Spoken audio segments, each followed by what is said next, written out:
Super గా ఉంది cinema. నాకైతే బాగా నచ్చింది భయ్య. ప్రొడక్షన్ వాల్యూస్ కానీ, బ్యాక్గ్రౌండ్ మ్యూజిక్ కానీ, ఆర్ఆర్ కానీ ఎక్కడ కూడా కాంప్రమైజ్ కాలే. ప్రతిదీ కూడా సూపర్ గా ఉంది. సినిమా మాత్రం అసలు మిస్ గా అవుతుందని చెప్తున్నాను. యూత్ కి అయితే అసలు మిస్ గా చాలా బాగుంది నిజంగా. ఈ సినిమాలో యాక్షన్ అయితే ఇరగ తీసింది, మామూలు కాదు. ఒక పోలీస్ ఆఫీసర్గా అమ్మాయిల మీద జరిగే అన్యాయాల్ని, ఒక సైకోపాత్ని ఎదిరించడంగా వచ్చిన సినిమా ఇది. చాలా అంటే చాలా బాగుంది. సో రెండు ఒకే షో ఒకే టైంకి పోటాపోటీగా వచ్చింది. అసలు ఏంది అనుకున్నాం కానీ ఇట్టు కొట్టేసింది భయ్య, మామూలుగా లేదు నిజంగా. ఇంటర్వెల్ సీన్ అయితే మైండ్ పోయింది. అంటే లాస్ట్ క్లైమాక్స్ అయితే మాత్రం ఒక ఓల్డ్ బిల్డింగ్లో హ్యాంగ్ చేస్తే అక్కడి నుంచి తప్పించుకుని రౌడీని కొట్టే విధానం చాలా అంటే చాలా బాగుంది. డైరెక్టర్ గారు స్టోరీ అయితే మాత్రం ఇరగ తీసింది. ఇప్పటి వరకు ఎలాంటి స్టోరీ రాలేదు. ఆటలు ఉన్నాయా, బయటలు ఉన్నాయి, ఇవన్నీ కాదబ్బా. స్టోరీ పరంగా ఇంకొక బాహుబలిలో మనం ఎలాగైతే హ్యాపీగా ఫీల్ అయ్యామో అసలు బాహుబలి కూడా వద్దబ్బా. సో మూవీ మాత్రం చాలా బాగుందన్న, ఒకటే చెప్తున్నా. మన వేరే లెవెల్ అంటే వేరే లెవెల్ భయ్యా ఈ సినిమా.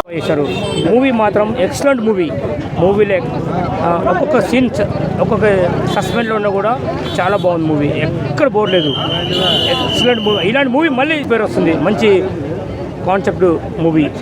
సరే కంపల్సరీ అవార్డు కూడా వస్తుంది అనుకుంటున్నా. ఓకే అంటే